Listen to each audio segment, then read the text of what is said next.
Welcome back to Savvy English.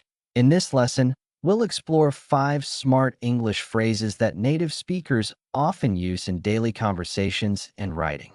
Let's get started. Case in point means an example that proves or supports your statement.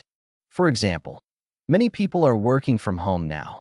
A case in point is our whole marketing team. Online shopping is more popular than ever. Amazon is a case in point.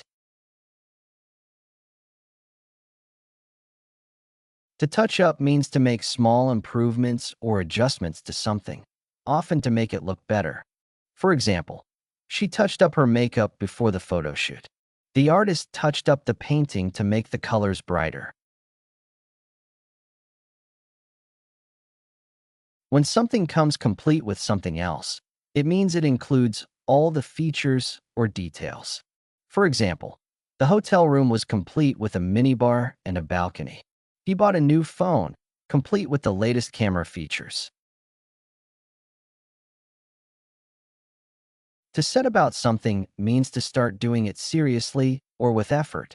For example, after breakfast, she set about cleaning the entire house. The team set about planning the event right away.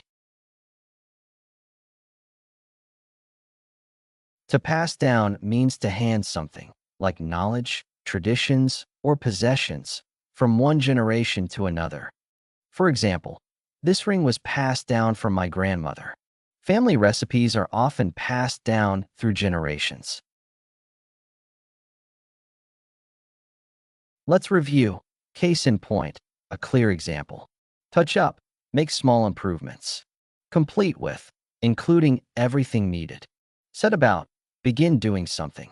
Pass down, give to future generations. Now it's your turn. Make one sentence with each phrase and practice saying them aloud. The more you use them, the more natural they'll sound. Thanks for watching Savvy English.